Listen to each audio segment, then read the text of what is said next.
ವಿದ್ಯಾ ಕಾಲೇಜಿಗೆ ಹೋಗಬೇಕು ಅನ್ನುವಾಗ ಭದ್ರ ಅವಳನ್ನೇ ನೋಡ್ತಾ ಮುಖ್ಯವಾದವರಿಗೆ ಪತ್ರಿಕೆ ಕೊಡೋದನ್ನು ಮರ್ತಿದ್ದೆ, ಶಾನೆ ಪೆನ್ ಕೊಡು ಅಂತ ಪೆನ್ ತಗೊಂಡು ಅವಳಿಂದ ಪತ್ರಿಕೆ ಮೇಲೆ ಅವಳ ಹೆಸರನ್ನು ಬರೆದು ತಕ ಪೆನ್ ಇಟ್ಕೋ ಅಂತ ಪತ್ರಿಕೆಯನ್ನು ವಿದ್ಯೆಗೆ ಕೊಡ್ತಾನೆ. ನನಗೇನು ಪತ್ರಿಕೆ ಬೇಡ, ಇನ್ನು ಸ್ವಲ್ಪ ಹೊತ್ತಿನಾಗೆ ಮುಹೂರ್ತ ಇಟ್ಕೊಂಡು ಎಲ್ರಿಗೂ ಪತ್ರಿಕೆ ಕೊಟ್ಟ ಮೇಲೆ ಈಗ ನನಗೆ ಪತ್ರಿಕೆ ಕೊಡೋದು ಬೇಕಾಗಿಲ್ಲ, ನೀನೇ ಇಟ್ಕೋ ಅಂತ ವಿದ್ಯಾ ಅಲ್ಲಿಂದ ಹೋಗ್ತಾಳೆ. ಕೊಬ್ಬಿಗೇನು ಕಡಿಮೆ ಇಲ್ಲ, ಇರಲಿ ಅಂತಾನೆ ಭದ್ರ. ಈಚೆ ಹೋಟೆಲ್ನಲ್ಲಿ ಕಾಟ್ಲೆ ಬೆಳಿಗ್ಗೆ ಎದ್ಕೊಂಡು ಈ ಹೋಟೆಲ್ನಲ್ಲಿ ಸತ್ಯ ಕಂಡುಹಿಡಿದು ಹೇಗೆ ಏನು ಮಾಡೋದು ಇವಾಗ ಐಡಿಯಾ ಅಂತ ಶರ್ಟ್ ಹಾಕ್ಕೊಂಡು ಹೊರಗಡೆ ಬಂದು ಏನು ಮಾಡೋದು, ಯಾರ್ಕಿಂತ ವಿಚಾರ ಮಾಡೋದು ಅಂತ ಈಚೆ ಕಡೆ ಬರಬೇಕು ಅನ್ನುವಾಗ ಆಟೋ ಡ್ರೈವರ್ ಕರೆದು ತಮ್ಮ ಅವಾಗ ಏನೋ ವಿಚಾರಿಸ್ತಿದ್ಯಲ್ಲ ಏನು ವಿಷಯ ಅಂತ ಕೇಳ್ತಾರೆ. ಈ ಹೋಟೆಲ್ನಲ್ಲಿ ಏನೋ ನಡೆಯುತ್ತೆ, ನವೀನ್ ಕುಮಾರ್ ಹೋಟೆಲ್ ಅಲ್ವಾ, ಅವ್ರು ಹೇಗೆ ಅಂತ ಕಾಟ್ಲೆ ಕೇಳ್ತಾನೆ. ನನಗೆ ಗೊತ್ತಿಲ್ಲ ಅಂತ ಡ್ರೈವರ್ ಹೇಳಿದಾಗ ತನ್ನ ಜೇಬಿಂದ ದುಡ್ಡನ್ನು ಅವನ ಜೇಬಿಗೆ ಹಾಕಿ ಈಗ ಹೇಳು ಅಂತಾನೆ ಕಾಟ್ಲೆ. ಒಂದು ವೇಳೆ ನೀವೇನಾದರೂ ಪೊಲೀಸಾ ಅಂತಾನೆ ಡ್ರೈವರ್. ಪೊಲೀಸು ಅಲ್ಲ, ಏನೂ ಅಲ್ಲ, ಏನು ವಿಷಯ ಅಂತ ಹೇಳು ಅಂತಾನೆ ಕಾಟ್ಲೆ. ಇಲ್ಲಿ ಹೋಟ್ಲಲ್ಲಿ ಹೆಣ್ಮಕ್ಳನ್ನು ಬಳಸ್ಕೊಂಡು ಬ್ಲ್ಯಾಕ್ ಮೇಲ್ ಮಾಡ್ತಾರೆ ಅನಿಸುತ್ತೆ ಅಂತ ಒಂದು ಹುಡುಗಿನ ಉಪಯೋಗಿಸ್ಕೊಂಡು ಮತ್ತೆ ಒಂದು ವಾರ ಬಿಟ್ಟು ಅದೇ ಹುಡುಗಿನ ಕರ್ಸ್ಕೊತಾರೆ ಅಂತಾನೆ ಡ್ರೈವರ್. ಮತ್ತೆ ಏನಾರ ವಿಷಯ ಆದ ಈ ಹೋಟೆಲ್ ಬಗ್ಗೆ ಅಂತ ಕಾಟ್ಲೆ ಕೇಳ್ತಾನೆ. ನನಗೆ ತಿಳಿದಿದ್ದನ್ನು ಹೇಳಿದ್ದೀನಿ ಅಂತಾನೆ ಆಟೋ ಡ್ರೈವರ್.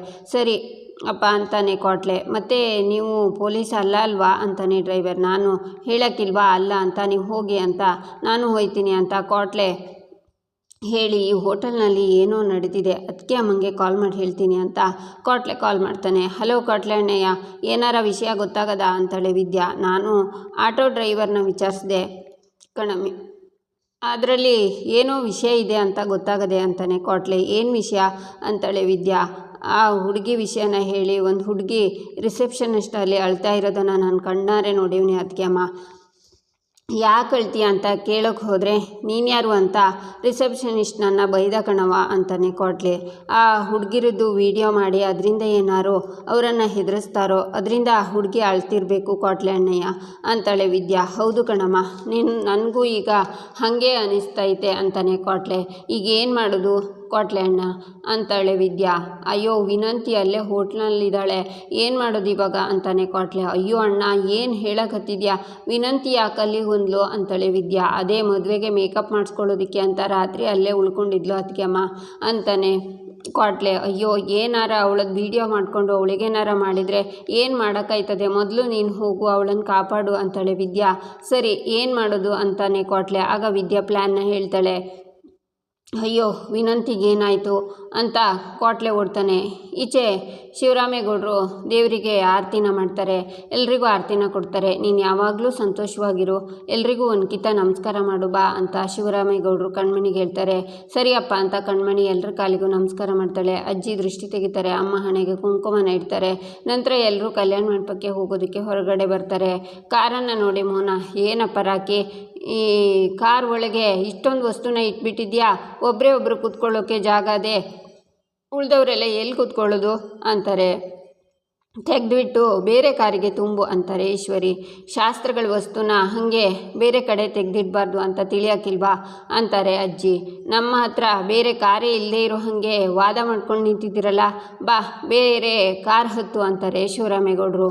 ಇಲ್ಲಪ್ಪ, ಇವತ್ತು ಕಾರಲ್ಲಿ ನಾನು ಒಬ್ಬಳೇ ಹೋಗಬೇಕು, ಈ ಡೆಕೋರೇಷನ್ ಮಾಡಿರೋ ಕಾರು ನನಗೆ ಅಲ್ವಾ, ಅದರಲ್ಲೇ ನಾನು ಒಬ್ಬಳೇ ಹೋಗಬೇಕು ಅನ್ನಿಸ್ತದೆ ಅಂತಾಳೆ ಕಣ್ಮಣಿ. ಸರಿ ಇದು ನಿನ್ನ ಆಸೆಯ ಅಂತಾರೆ ಶಿವರಾಮೇಗೌಡರು. ನಂತರ ಕಾಟ್ಲೆ ಎಲ್ಲೋದ, ಕಾಟ್ಲೆ ಹತ್ರ ಕರ್ಕೊಂಡು ಹೋಗಿ ಹೇಳ್ತೀನಿ ಅಂತಾರೆ ಶಿವರಾಮೇಗೌಡರು.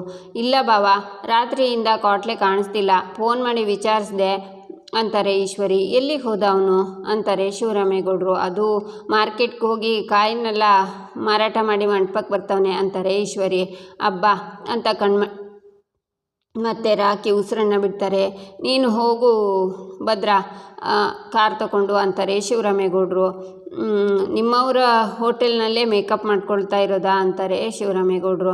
ಅಪ್ಪಯ್ಯ ನಾನು ಹೋಗ್ತಿಲ್ಲ ಅಂತಾನೆ ಭದ್ರ. ಮತ್ತು ಕಾರ್ ಯಾರನ್ನು ಬಿಡ್ತಾರೆ ಅಂತಾರೆ ಶಿವರಾಮೇಗೌಡರು. ಅಯ್ಯೋ ಅಣ್ಣ, ನಮ್ಮ ರಾಕಿ ಇದ್ದಾನಲ್ವ ಅವನೇ ಹೋಗ್ತಾನೆ ಅಂತಾರೆ ಗೋವಿಂದ. ಆಗ ರಾಕಿ ಹತ್ರ ಹೋಗು ಅಂತಾರೆ ಶಿವರಾಮೇಗೌಡರು. ಎಲ್ಲರೂ ಕಾರಲ್ಲಿ ಕೂತ್ಕೋತಾರೆ. ಕಣ್ಮಣಿನ ರಾಕಿ ಕರ್ಕೊಂಡು ಹೋಗ್ತಾನೆ. ಅವ್ರ ಹಿಂದ್ಗಡೆನೇ ಬೇರೆಯವ್ರ ಕಾರು ಬರುತ್ತೆ. ಈಚೆ ಭದ್ರ ಫೋನಲ್ಲಿ ಮಾತಾಡ್ತಾನೆ.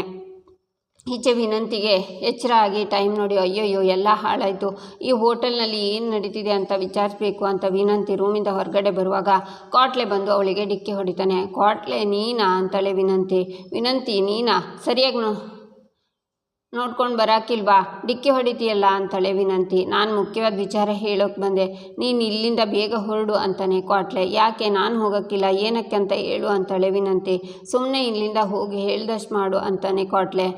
ಆ ವಿದ್ಯೆ ಹೇಳಿ ಕಳಿಸಿದಳ, ನಿನ್ನೆ ರಾತ್ರಿ ನೀವಿಬ್ಬರು ಮಾತಾಡೋದನ್ನು ನಾನು ಕೇಳಿಸ್ಕೊಂಡಿವ್ನಿ, ಅದನ್ನು ಕೇಳಿಸ್ಕೊಂಡು ಕಣ್ಮಣಿ ಮದುವೆ ಆಗೋ ಹುಡುಗನ ಬಂಡವಾಳ ಬಯಲು ಮಾಡಬೇಕು ಅಂತ ನಾನು ಬಂದಿರೋದು. ನಾನು ಮೇಕಪ್ ಮಾಡ್ಕೊಳ್ಳೋಕ್ಕೆ ಇಲ್ಲಿಗೆ ಬಂದಿಲ್ಲ, ನಾನು ಸತ್ಯನ ಕಂಡು ಹಿಡಿಲೇಬೇಕು ಅಂತಾಳೆ ವಿನಂತಿ. ಏನೇನೋ ಮಾತಾಡಿದರೆ ಸಂದಾಕಿಲ್ಲ, ಮೊದಲು ನೀನು ಇಲ್ಲಿಂದ ಹೋಗು ಅಂತಾನೆ ಕಾಟ್ಲಿ. ನೀನೇನೋ ಕಂಡು ಹಿಡಿದಿದ್ಯಾ, ಅದೇನು ಅಂತ ಹೇಳು. ನೀನು ಮಾತ್ರ ಸತ್ಯ ಕಂಡು ಹಿಡಿಯೋದಲ್ಲ, ನಾನು ಸತ್ಯನ ಕಂಡು ಹಿಡಿಬೇಕು. ನಾವಿಬ್ಬರು ಒಂದೇ ವಿಷಯಕ್ಕೆ ತಾನೇ ಇಲ್ಲಿ ಗಂಟ ಬಂದಿರೋದು. ನಾವಿಬ್ಬರು ಸೇರಿ ನವೀನ ಬಂಡವಾಳ ಕಂಡು ಹಿಡಿದು ಕಣ್ಮಣಿ ಮದುವೆನ ನಿಲ್ಲಿಸಿ ಅವಳ ಬಾಳನ್ನು ಕಾಪಾಡುವ, ಅದೇ ಅಲ್ವಾ ಮುಖ್ಯ, ಸರಿನಾ ಅಂತಾಳೆ ವಿನಂತಿ. ಸರಿ, ಆದರೆ ನಾನು ಕೇಳ್ಪಟ್ಟಿರೋ ಹಾಗೆ ಇಲ್ಲಿ ಎಲ್ಲ ರೂಮಿಗೂ CC ಕ್ಯಾಮೆರಾ ಫಿಕ್ಸ್ ಮಾಡಿದ್ದಾರೆ. ಅದರಲ್ಲಿರೋ ರೂಮಿಗೆ ಬರೋ ಹುಡುಗಿರ ವಿಡಿಯೋ ಮಾಡಿ ನೋಡಿ ಅವರಿಗೆ ಬ್ಲ್ಯಾಕ್ ಮೇಲ್ ಮಾಡಿ ಅವರನ್ನು ಉಪಯೋಗಿಸ್ಕೊತಾರೆ. ಇದನ್ನು ಕಂಡುಹಿಡಿಬೇಕು ಅಂತಾನೆ ಕಾಟ್ಲೆ. ನಿಜವಾಗ್ಲೂ ಸತ್ಯ ಹೇಳ್ತಿದ್ಯಾ ನೀನು ಅಂತಾಳೆ ವಿನಂತಿ. ನಿಜ, ನೀನೇನಾರ ಎಡ್ವರ್ಟ್ ಮಾಡ್ಕೊಂಡಿದ್ಯಾ ಹಿಂಗೆ ಅಂತಾನೆ ಕಾಟ್ಲೆ. ನಿನ್ನೆ ನಾನು ಡ್ರೆಸ್ ಚೇಂಜ್ ಮಾಡಬೇಕು ಅನ್ನುವಾಗ ಬ್ಯಾಗನ್ನು ಅಲ್ಲಿಟ್ಟಿದ್ನ, ಆವಾಗ ರೂಮ್ ಬಾಯ್ ಬಂದು ಬ್ಯಾಗಲ್ಲಿ ಇಡಬಾರ್ದು ಅಂತ ಆಚೆ ಇಟ್ಟು ಹೋದ, ಅದು ಆ ಬ್ಯಾಗ್ ಕ್ಯಾಮರಕ್ಕೆ ಅಡ್ಡ ಆಗಿತ್ತು ಅನಿಸ್ತದೆ ಅಂತಾಳೆ ವಿನಂತಿ. ಏನು ಹೇಳ್ತಿದ್ಯಾ, ನಾನೊಂದು ಐಡಿಯಾ ಹೇಳ್ತೀನಿ ಮಾಡುವ ಅಂತಾನೆ ಕಾಟ್ಲೆ.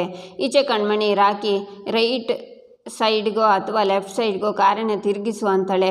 ನಮ್ಮ ಹಿಂದೆ ಮನೆಯವ್ರ ಕಾರ್ ಬರ್ತಿದೆ, ನಾನೇನಾರ ಕಾರ್ ತಿರುಗಿಸಿದ್ರೆ ಗೊತ್ತಾಗಕ್ಕಿಲ್ವಾ ಅಂತಾನೆ ರಾಕಿ. ಅಂದರೆ ನೀನು ಎಲ್ಲಿ ಹೋಯ್ತೀಯಾ, ಸೀದಾ ಮಂಟಪಕ್ಕೆ ಹೋಯ್ತೀಯಾ ಹೆಂಗೆ ಅಂತಾಳೆ ಕಣ್ಮಣಿ. ಸ್ವಲ್ಪ ಟೈಮ್ ಕೊಡು ಮಣಿ, ಏನು ಮಾಡೋದು ಅಂತ ನಾನು ಹೊಸಿ ಯೋಚನೆ ಮಾಡ್ತಾ ಇದ್ದೀನಿ ಅಂತಾನೆ ರಾಕಿ. ಈಚೆ ವಿನಂತಿ ಮತ್ತು ಕಾಟ್ಲೆ ವಿನಂತಿ ರೂಮಿಗೆ ಬರ್ತಾರೆ.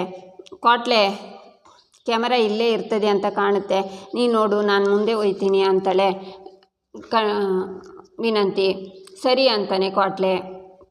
ಆಗ ವಿನಂತಿ ಫೋನ್ ಮಾಡ್ತಾ, ಅಮ್ಮ ನಾನು ಇವಾಗಲೇ ಬರ್ತೀನಿ, ಹೊರಡ್ತೀನಿ ಅಂತ ಬ್ಯಾಗಿಗೆ ಬಟ್ಟೆನ ಹಾಕ್ತಾಳೆ. ಈಚೆ ನವೀನ್ ಫ್ರೆಂಡ್ಸ್ ಒಬ್ಬ ಎಚ್ಚರಾಗಿ ಅವಳು ಹೋಗ್ತಾಳೆ ಕಣ್ರೋ, ಹೇಳ್ರೋ ಅಂತ ಎಬ್ಬಿಸ್ತಾನೆ. ಆಗ ಅವರೆಲ್ಲ ಇದ್ದು CCTVನಲ್ಲಿ ವಿನಂತಿನ ನೋಡ್ತಾರೆ.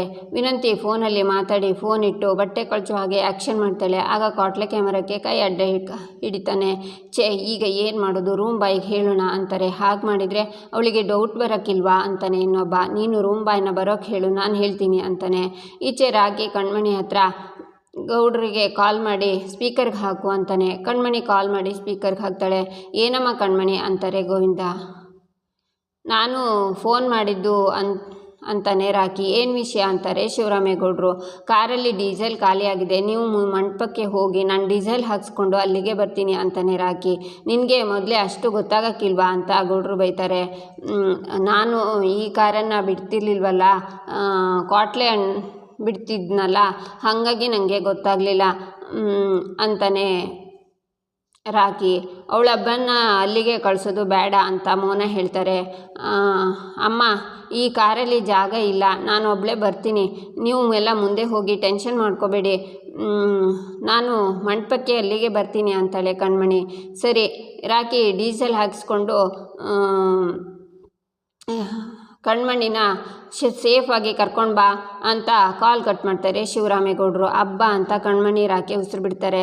ರಾಕಿ ಕಾರನ್ನು ತಿರುಗಿಸ್ತಾನೆ. ಉಳಿದವರೆಲ್ಲ ಮಂಟಪಕ್ಕೆ ಹೋಗ್ತಾರೆ. ಈಚೆ ಕಣ್ಮಣಿ ಕಾರಲ್ಲಿ ಡೀಸೆಲ್ ಇಲ್ವಾ ಅಂತ ಕೇಳ್ತಾಳೆ. ಡೀಸೆಲ್ ಎಲ್ಲ ಇತ್ತು, ಇಲ್ಲೇ ಹತ್ತಿರದಲ್ಲಿ ದೇವಸ್ಥಾನ ಇದೆ, ಅಲ್ಲಿ ಹೋಗಿ ನಾವು ಮದುವೆ ಆಗಿಬಿಡೋಣ ಅಂತ ಹೇಳ್ತಾನೆ ಕಾಟ್ಲೆ. ಸರಿ ಅಂತ ಕಣ್ಮಣಿ ಖುಷಿ ಆಗ್ತಾಳೆ.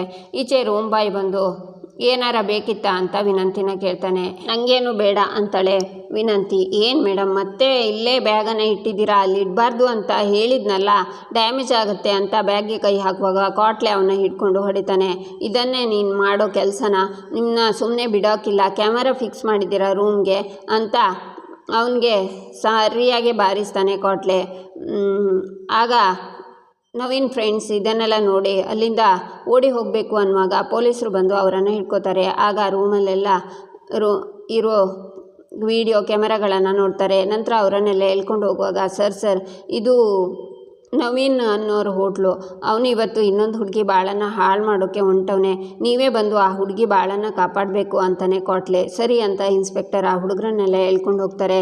ಇಲ್ಲಿಗೆ ಈ ಸಂಚಿಕೆ ಮುಕ್ತಾಯವಾಗುತ್ತೆ. ಮುಂದಿನ ಸಂಚಿಕೆಗಾಗಿ ನಮ್ಮ ಚಾನಲನ್ನು ನೋಡಿ ಸಬ್ಸ್ಕ್ರೈಬ್ ಮಾಡಿ, ಲೈಕ್ ಮಾಡಿ, ಸಪೋರ್ಟ್ ಮಾಡೋದನ್ನು ಮರಿಬೇಡಿ.